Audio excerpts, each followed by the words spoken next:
There will be evidence of a range of different sorts, which I'll mention in a moment. And I'm going to proceed simply by using a number of examples. I'm not giving you a great overall thesis, but a number of examples, some of which will be very particular, and I think you might be surprised by how precise some of them can be, and some of which will be rather more general. When I start putting something like this together, I was really quite surprised myself by the extent of the evidence that there is, and the fact that we can make really a number of quite general conclusions about it. And certainly, if there is a conclusion, it is that by the time of David I, this was a fairly well-settled area. We may tend to think of it as being a place that was still covered in dark forests and peat bogs. It wasn't. It was an intensely settled area. And I'll be looking at some of the evidence. So that evidence is very varied.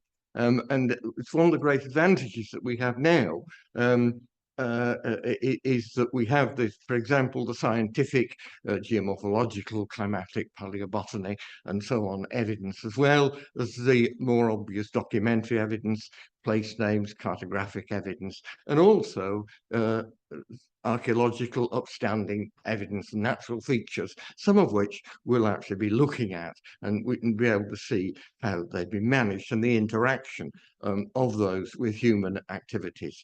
I'm going to cover roughly the period 950 to 1350. I'll try and avoid going beyond 1350, except insofar as sometimes there's evidence, for example, today on the ground that is relevant to the topic.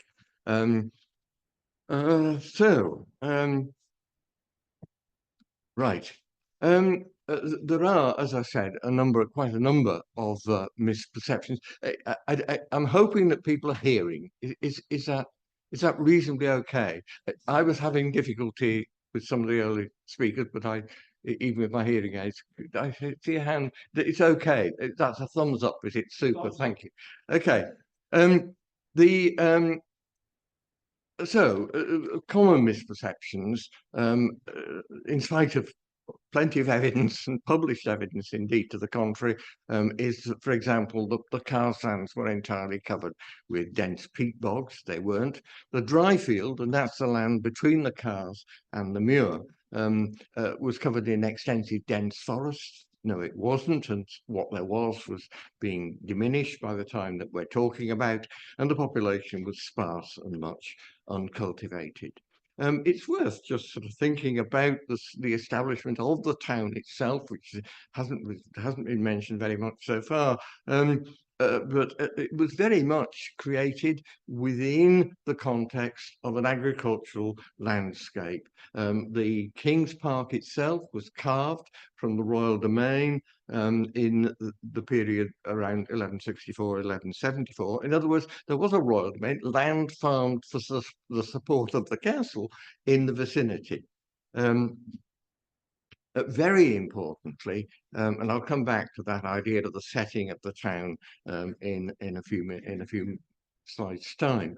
Very importantly, we're talking here of the period of the medieval climate optimum or medieval warm period. It has various names, between about 950 and 1150, and 1250, a period of relatively benign climate, which is to be followed by great change. And of course, the evidence for that is essentially scientific, but we do have a most wonderful document which emphasizes the impact of that and other changes which are also taking place. I'll come to in a moment.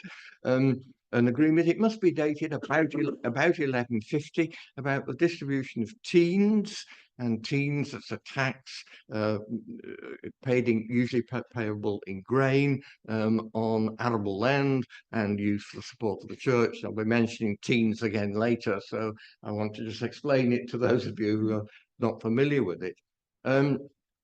The teens and the distribution of teens and mortuary dues of the Stirling area round about 1150, and there are two circumstances that they look at. What will we do if the domain or other lands are increased by grubbing out trees or tilling new lands? And what will we do and how will we distribute it if the population increases? Now, what more vivid example could you have, or illustration of the expansion of an agricultural economy than having expanding the arable land and the population increasing? And that process wasn't the matter, a response to a few good harvests in a row or something like that. It's settled, the sort of thing that you would only do after an extended period of good harvests. And also, we know that there's a background to this agreement. It's reconfirming older agreements going back to earlier in the century. So it reflects an extended period of increasing agricultural productivity. Now, that wasn't only down to the matter of the climate, that there were also new technologies and no doubt other changes and responses to the changing climate.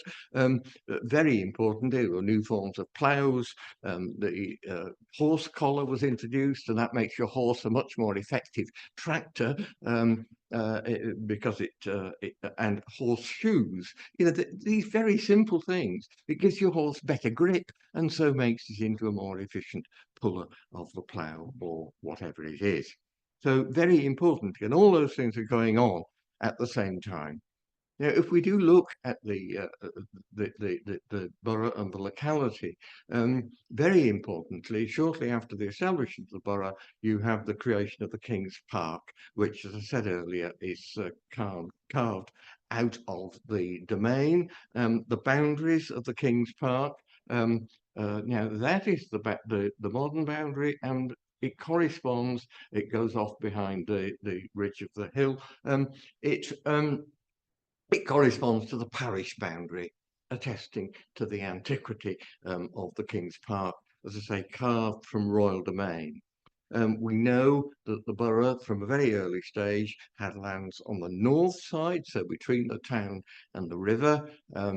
There was land, the Borough Meadow, the Goose Crofts, the lands of Spittle, which I'll be talking about more later in a moment. And we would expect the arable land, which would be fairly extensive, to be divided up into rigs now of this general form. Keep those in your mind, because I'll come back to this idea of rigs as I proceed later. And we'll see that there are still some of these things still fossilized in the landscape even today.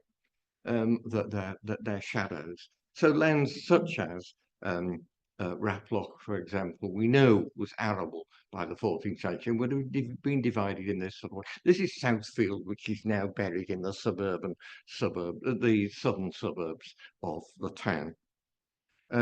So one of the most remarkable documents and very illustrative in itself is another of these agreements about dividing the allocation of the teens and other dues of lands between Stirling and where we are now, the lands at Airdrie. So it concerns the lands of Cornton, Spittle and Airdrie, and all three, and it's dated about 1220, in the 1220s. We don't need to worry about who's getting these various dues, but it's clear that all these lands have extensive arable, and that there are mills. There is a mill of Airdrie and Cornton, which would have served us here. There is mention of a peat moss, which is sometimes assumed to have perhaps been significant for the Battle of Bannockburn. I hope to show you, the Battle of Stirling Bridge in 1297. I hope to show you where that peat bog was, and it had nothing to do with the battle. And this agreement is surprisingly detailed, and you can actually work out, and we will see in a moment, where some of these lands actually were. Teens of Cornton. Oh, I wonder what that place name might mean. What do they grow in Cornton?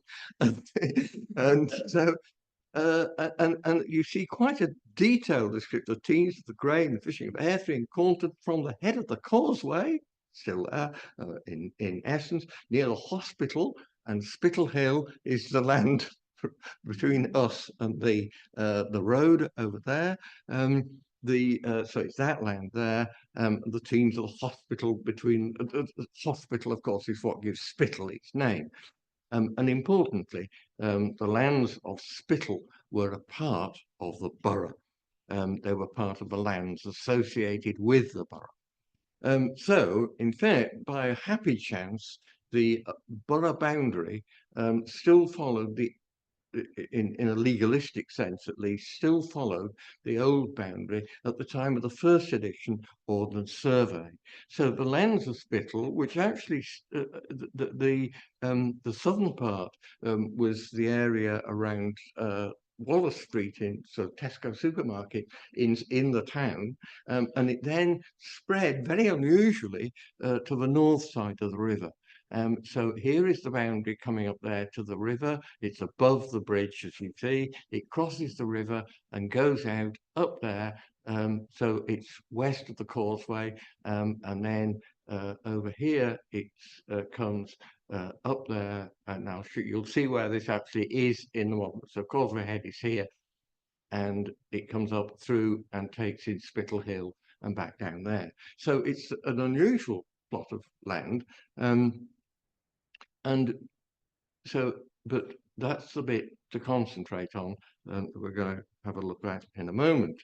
So here it is, mapped in a more modern format. So from south of the river right up here, and remember this is arable land. We have that attested in this document, 1220, and Cornton was the arable even earlier. And so this is the bit that comes up onto the campus up there. So not all the land of the campus was Airthrift, parts of it was Spittal.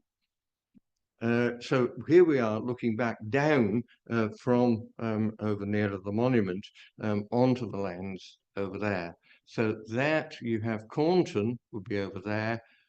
This is Spittal coming up here, and that is that line of the borough boundary there, following a ditch, in fact. And our document of 1220 refers to the south part of that moss of Airthrift by a ditch opposite Borough Greaves Flat. So here is the ditch, still there, running down behind the Wallace High School, part of the grounds of the Wallace High School now, on the bridge. And this must be the Borough Greaves Flat. The Borough Greaves, because he's an official appointed by the borough to control its interests in the lands of Spittal. So we're able actually to go directly and say, well, the playing fields and the area around the Wallace High School is in fact the Borough Greaves Flat. And if you look there, you see the flush of rushes with what has clearly been the moss of Airthrift, well out of the way of any potential battle of Stirling Bridge a mile to the south. So we're able to get really quite a detailed impression of what that land must have been like. Remember, Spittal is coming up onto there. I'll be mentioning some of that. So there we are. That's mapped. And the hedge there is the one following the line of the ditch, following the line of the 12th, 13th century borough boundary, as was. So it did. I mean, I first became interested in it because, of course, that ditch also had a potential to have played a role in the Battle of Stirling Bridge in 1297. It potentially constrained the armies as to how they could move. It's a couple of meters wide and a meter deep. So the causeway, and the causeway is often called in as evidence that this was very wet land. I think, of course, local roads all avoid the cars if they possibly can. You see the one here, this one, that's just west of Gargunnock, and the land falls away 2 or 3 meters from the road onto the cars. It's above the cars. They've avoided it for the drainage, of course, because if you try and put a road through the cars, you cut a channel which would then fill with rainwater. So, and it was an important road. It's important for the town's trade. So they quarter it, they raise it up and improve the drainage. It's not evidence for wetland at all. We have other sort of evidence, and I mentioned Cornton, and lo and behold, look at these fields over there, long, narrow strips, very often with a slight curve on them. These are exactly the remnants of what have been those medieval rigs that I mentioned earlier on. Now, of course, these things very usually got swept away in the agricultural improvements of the 18th century, when estates took over the rigs and simply treated them as a nuisance and eliminated them altogether.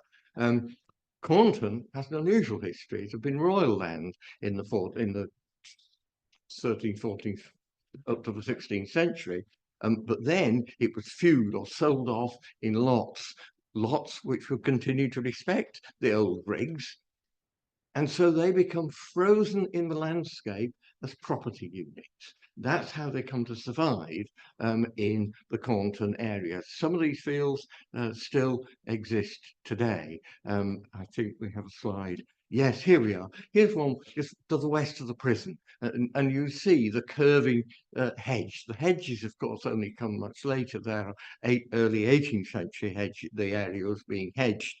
But they're freezing the medieval landscape because they'd become property units.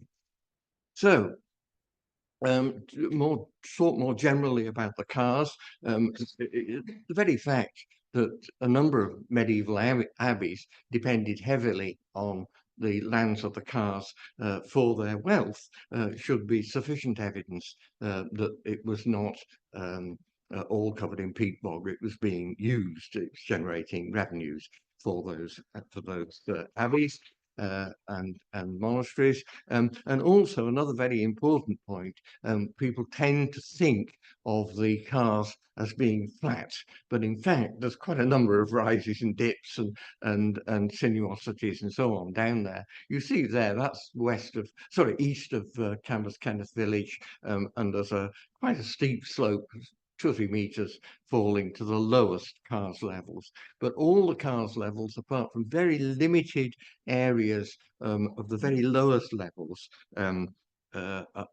were in existence at the period that we're talking about. They're mainly created several thousand years ago as a result of isostatic rebound and sea level changes, and so you can distinguish a number of different ones. So it's only on some of the surfaces, quite limited extent or relatively limited extent, that peat formed.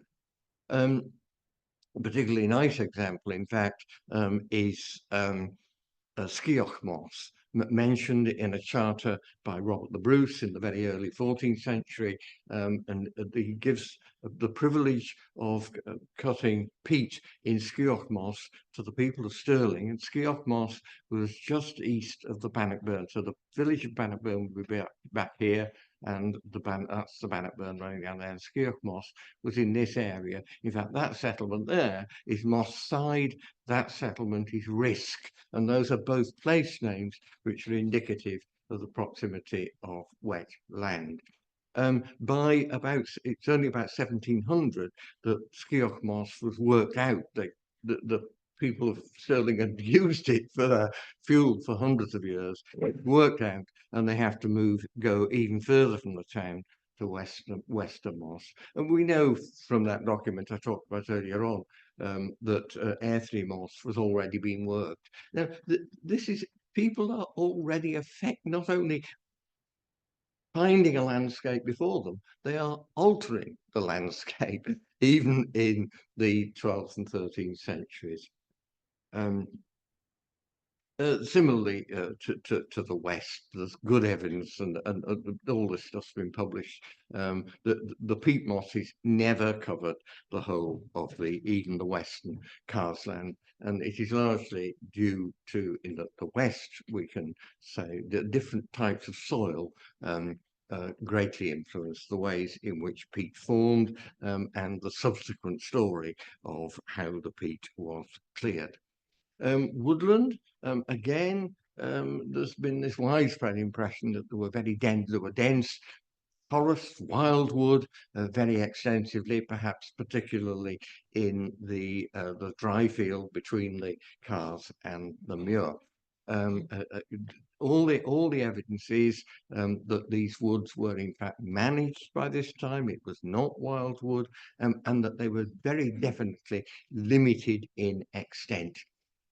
So even Professor Barrow thought that the tall wood, for example, might have extended all the way from the River Carron to the Bannockburn, and many a lot of more popular writers will give you a vivid description of what it was like. It's completely fanciful, with no evidence for it, whatever. What you're seeing is grown out in the image here, grown out coppice woodland at Tooth on the far side of the valley. So remember the documentary evidence of trees being grubbed out that we heard earlier on. Of course, people needed the forest. They needed the wood for, and woodland products for a range, not just the big ones, but roundwood for traditional buildings, for making wickerwork, which was important for all sorts of things. It was used for charcoal. The bark was used for tanning, and so on. And there's also a kind of a sort of halfway house, because a lot of the many areas, there certainly were through to the 18th century even, particularly in the dry field, of scrub, of areas covered by gorse or whins and broom and so on, which are very difficult to get rid of. It took the efforts of the agricultural improvers, a huge effort to get rid of them. And so, and that would be a place where trees could grow. In fact, it's reverting to the tall wood. The tall wood was probably much the same size as it is today, perhaps a little larger. But certainly its northern boundary, so you'd have come through and there was certainly arable to the south and east. Its northern boundary would have been, as it is today, at the Tor Burn. And if you came out on this road here, heading towards Stirling, you come, as you cross the Tor Burn, even in the early 12th century, you entered the estate of Plean and Carnock, one of the largest of our local estates, paying grain teens to Cambus Kenneth Abbey with a mill, which is documented. And just as you leave the Tor Wood, ahead of you was the farm of Gart and Caber. And these Gart place names, Peter will be talking more about place names later, but the Gart place names tend to be associated with just that process of grubbing out trees and creating new arable land that we heard earlier on. They're really quite extensive in the area. And if you headed along that road towards Stirling, and off to your right was also probably the settlement of Gartwhinnie, certainly the settlement of Gartclush. And you would also proceed along that route through the estates of Plean and Carnock I've just mentioned. Auchenbarrow would be off to your west, the estate of Bannockburn and Balquhidder, which were arable land even in the 12th century. Perhaps one of the most remarkable examples of how we can tell something about the landscapes is Cockshot Hill, just beside Stirling. And Robert the Bruce himself issued 2 charters to the lands of Cockshot, and described as beside Kirkton, that is near to the village of St Ninians. And the name Cockshot it gradually changes and becomes Coxet Hill. And the remarkable thing is Cockshot woods became well known later. They were used for the hunting of woodcock, these wading birds like this, and they generally have a form not unlike this, the one that you see on the top of Cockshot Hill, or so there's still some trees there even today. But this is first edition Ordnance Survey. You hunted the woodcock by flushing them, so they like leaf litter in woodland. The hunters would walk up the limb of the wood, hoping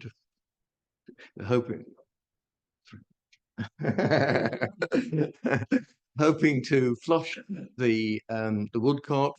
They put nets in the re-entrant angles, and the woodcock, of course, are caught as they try to flock back into the wood. And that is probably the oldest known cockshot wood in Britain. I mean, don't claim to have done an extensive search for them, but I certainly most records are much later. And it's very clear that that's what that has been. Now, to create that, you need a wood with leaf litter. So you can't plant it, for example. So you need to create that by cutting the wood round a bigger wood from round about. But it's definitely a matter of management. Remember, of course, the 13th century New Park was adjacent to that, and there must be some sort of relationship between them. But I think we've got a pretty good idea of, as I say, that must have been there, and a wood with leaf litter being managed. There's been scientific work about the various peat, dry field peat bogs. The dry field has got nothing to do with being dry, by the way, but the ones that near Howitt and at Milton and so on, the ones that there has been a bog along there. It's been cleared since the late 18th, early 19th century. But deep peat in many of these things. So where you have these undulating landscapes to the south of Stirling, there would indeed have been extensive deep peat bogs within them, and traversing them could have been quite tricky. They had the potential to influence the landscape, the things like the Battle of Bannockburn, for example. And of course, they were important. They were not only used for fuel, but also as manuring for the adjacent lands. Yeah. So hills, turning our eyes upwards. Certainly, hunting taking place up there. You really don't want farmers don't want hunts, medieval hunts going through their farmland. So you banish them up to the hills, and it's been quite extensive. But an interesting charter confirms again the same one that we heard about for Skeoch Moss, the rights of the citizens of the burgesses of Stirling to pasture their horses in the wood in our forests between the waters of Forth and Carron. And at first I was really perplexed by how on earth can you have something between the waters of Forth and Carron? It doesn't seem to me. I think what it means is the Forth up towards Gargunnock and the Carron in the Carron Valley Reservoir. In other words, in this vast area of upland St Ninians. And clearly you don't want your horse, the horse that you're actually using, that far away up in the hills. It'd be no good to anybody. Be an infernal nuisance. I think that what is happening is that there will be herds of wild horses, which you would round up, like as they do still with things like Dartmoor ponies today. And as was happening in the Highlands until into the 18th century, there was a big market in those Highland horses. They came down through Stirling, must have been rounded up, pretty wild, and they were very important in the 17th, 18th century markets in Stirling. So I think that's what's referring to. So you've got this mixture of woodland and pasture, so wood pasture, but also there would have been a shieling system, that is summer grazing up there. Very little elite settlement up there, but certainly use, particularly for summer grazing. This is Menstrie Glen, which is so well been so well investigated, throughout the Ochils, you have numerous shieling sites where people sort of camped out in the summer months. So you take your livestock to the hills and pasture them up there in the summer, and then bring them home again once the crops are off the fields. All zones were being used. Agriculture was expanding until about 1250 or so, and maybe that slowed down. And this is very important, I think, requires lots of workers. So the fact that this arable, for example, is so extensive, almost it tells you directly that there must have been plenty of people about, because you need people to keep that land in tillage. The woods were discreet They were not, they didn't spill out everywhere. They were discreet and they were managed. Peat mosses were already being cleared, and David I had climate and technology on his side. There we are. Super. Thank you.